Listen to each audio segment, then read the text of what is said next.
Baik, anak-anak, kita lanjutkan bab 3 tentang laju reaksi pada pertemuan kelima ini, yaitu tentang persamaan laju reaksi. Persamaan laju reaksi. Persamaan laju reaksi menyatakan hubungan antara konsentrasi reaksi dengan laju reaksi. Secara umum, reaksi A plus B, misalkan, menghasilkan C plus D. Maka persamaan umum laju reaksinya adalah V sama dengan K dikali. Tadi konsentrasi reaksi. Reaksinya adalah A dan B. Jadi konsentrasi A dikali konsentrasi B dipangkatkan X dan Y. Di mana K-nya adalah tetapan laju reaksi, konstanta. K itu dipengaruhi oleh suhu, jenis reaksi, dan katalisator. Sedangkan X dan Y merupakan orde reaksi atau tingkat reaksi. Nah, X tambah Y merupakan orde reaksi total. Berikutnya, cara menentukan persamaan laju reaksi. Ada dua.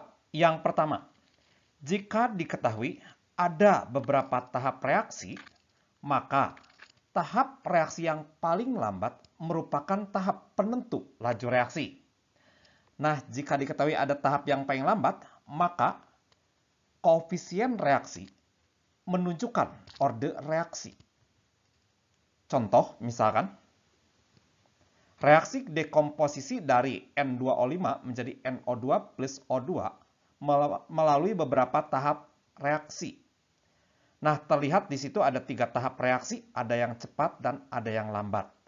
Yang ditanya, tentukan persamaan laju dekomposisi N2O5. Jawab, ya. Tadi dikatakan tahap yang lambat merupakan tahap penentu laju reaksi. Jadi kita lihat tahap yang kedua, yang lambat. Jadi V sama dengan K dikali konsentrasi reaksinya adalah NO2 dan NO3. Dipangkatkan koefisiennya 1 dan 1. Cara yang kedua, jika diketahui data percobaan, maka tidak dapat diambil dari koefisien reaksinya untuk menentukan orde reaksinya. Contoh soal, menentukan persamaan laju reaksi antara NO dengan BR2 menghasilkan NOBR diperoleh data sebagai berikut. Diketahui konsentrasi NO dan konsentrasi BR2 serta laju pembentukan NOBR. Yang ditanya, tentukan orde reaksi terhadap NO dan BR2, orde reaksi total, persamaan laju reaksi, nilai dan satuan K, terakhir nilai X. Ya, untuk menjawab soal tadi, kembali ditampilkan tabel. Pertanyaan A tadi, tentukan orde reaksi NO dan BR2. Pertama-tama kita tulis dulu persamaan laju reaksi secara umum untuk reaksi tersebut adalah V sama dengan K dikali konsentrasi reaksinya adalah NO dan BR2. Dipangkatkan ordenya X dan Y.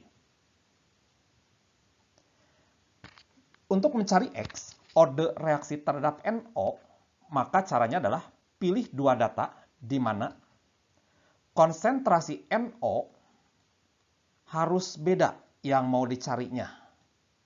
Sedangkan konsentrasi BR2 usahakan sama, tapi nggak harus sama. Maka kita lihat yang memenuhi adalah data ke-3 dan 1, di mana konsentrasi NO-nya berbeda, sedangkan konsentrasi BR2-nya sama, 0,1. Maka kita masukkan ke persamaan laju reaksi di atas, V3 per V1 sama dengan, masukin datanya, V3-nya 48, V1-nya 12, sama dengan ini masukkan data percobaan yang ketiga. Ini data ketiga. Jadi K dikali data ketiga ini. Konsentrasi 0,2 dipangkatkan X. Konsentrasi BR2-nya 0,1 dipangkatkan Y.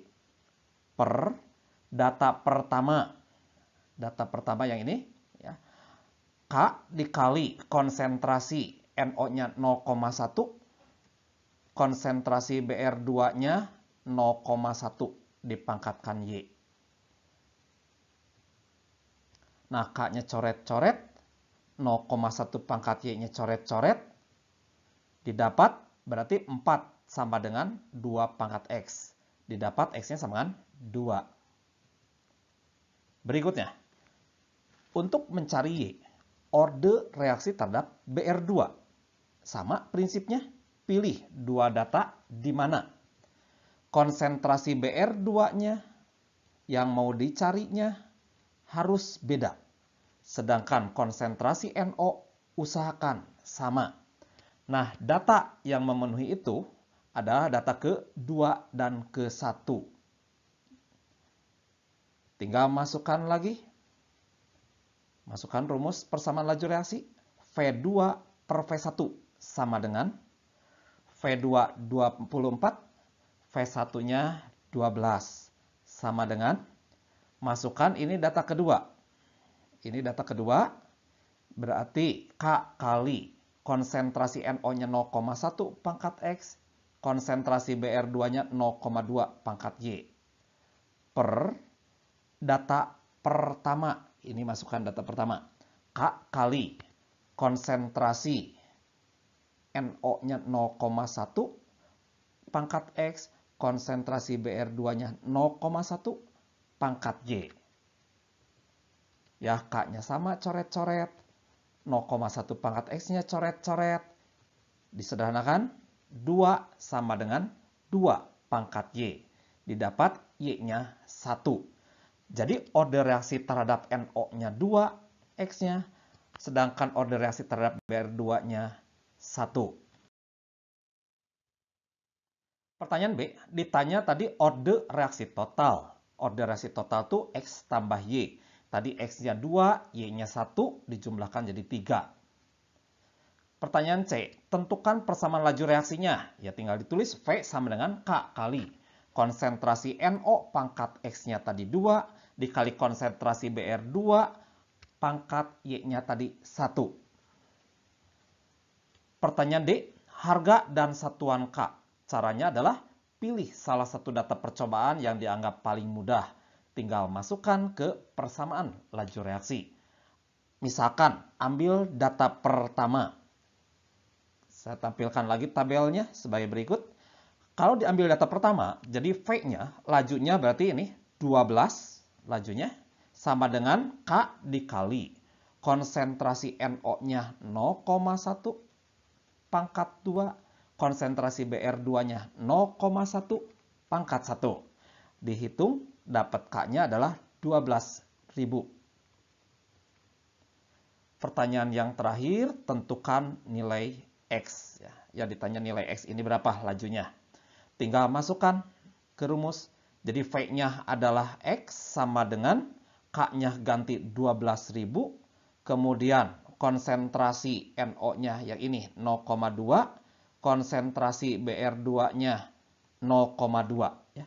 Dipangkatkan tadi ordenya 2 dan 1. Tinggal dihitung, dapat 96 molar per second. Bagaimana menentukan satuan dari K, tetapan laju reaksi? Secara umum, misalkan suatu reaksi, orde reaksi totalnya adalah N, bisa dituliskan berarti persamaan lajunya adalah V sama dengan K kali konsentrasi, anggaplah reaksinya A, dipangkatkan N. Nah, satuan dari laju sendiri adalah molar per second, sama dengan K dikali konsentrasi A-nya berarti ya molar, dipangkatkan N. Ya, tinggal matematika, tinggal dibalikin. Jadi satuan K-nya adalah molar pangkat 1 min N dikali second pangkat minus 1. Atau molar bisa diganti mol per liter. Jadi pangkat 1 min N dikali second pangkat min 1. Atau jika disusun ulang berarti mol pangkat 1 min N dikali liter pangkat N min 1 dibalikan. Dikali lagi second pangkat min 1. Contoh soal terakhir. Diketahui reaksi P plus Q menghasilkan R diperoleh data sebagai berikut. Di situ ada konsentrasi P, konsentrasi Q, dan kalau tadi contoh soalnya diketahui datanya laju reaksi, sekarang ini waktu reaksi diketahuinya. Ingat, waktu reaksi itu berbanding terbalik dengan laju reaksi. Misalkan pertanyaannya tentukan orde reaksi total. Pertama, tulis dulu persamaan laju reaksi secara umum. V sama dengan K dikali konsentrasi P pangkat X, konsentrasi Q pangkat Y. Itu reaksi-reaksinya. Untuk mencari Y, orde reaksi terhadap Q sama prinsipnya dengan yang tadi. Berarti cari dua data di mana konsentrasi Q yang mau dicari ordenya harus beda. Sedangkan konsentrasi P-nya usahakan sama. Berarti terlihat di sini datanya adalah data kedua, ininya sama. Sedangkan yang mau dicarinya ini beda, 2 dan 3. Tinggal masukkan. Jadi V3 per V2 sama dengan, karena tadi laju berbanding terbalik dengan waktu, jadi 1 per T3 dibagi 1 per T2. Sama dengan, masukin datanya 1 per T3-nya 5 dibagi 1 per T2-nya 20 sama dengan, tinggal masukkan aja ini data yang ketiga ya. Jadi konsentrasi P-nya 0,3 dipangkatkan X kali konsentrasi Q-nya 0,8 dipangkatkan Y dibagi data kedua K dikali konsentrasi P-nya 0,3 dipangkatkan X kali konsentrasi Q-nya 0,4 dipangkatkan Y. Ya, jadi ambil datanya tadi 2 dan 3 sebagai berikut. 0,3 pangkat X-nya sama, coret-coret. Disederhanakan jadi 4 sama dengan 2 pangkat Y. Didapat Y sama dengan 2. Sedangkan untuk mencari X, yaitu orde reaksi terhadap P, cari dua data di mana konsentrasi P yang mau dicari ordenya harus beda, sedangkan konsentrasi Q-nya usahakan sama. Ternyata konsentrasi Q-nya kalau dilihat di situ tidak ada yang sama, 0,2, 0,4, 0,8 ya. Tapi tidak masalah, yang penting konsentrasi P yang mau dicari ordenya harus beda ya. Jadi ambil data 1 dan 2. Jadi tinggal masukkan V2 per V1 sama dengan V tadi berbanding terbalik dengan T, jadi 1 per T2 dibagi 1 per T1 sama dengan, tinggal masukin angkanya, 1 per T2-nya 20 dibagi 1 per T1-nya 240 sama dengan, ini masukkan data kedua, K dikali konsentrasi P-nya 0,3 ini pangkat X kali konsentrasi Q-nya 0,4 ini pangkat Y per, ini masukkan data pertama, K kali konsentrasi P-nya 0,1 pangkat X kali konsentrasi Q 0,2 pangkat Y. Ya, jadi data ke 1 dan 2 sebagai berikut. Ya. Nah, setelah disederhanakan, 12 sama dengan 3 pangkat X dikali 2 pangkat Y. Tadi Y-nya udah didapat 2. Jadi masukkan ke sini. Y-nya ganti 2. Didapat nanti X-nya sama dengan 1. Ya, sekian untuk bab 3 ini. Tinggal kita lanjutkan dengan latihan soal dan persiapan untuk ulangan.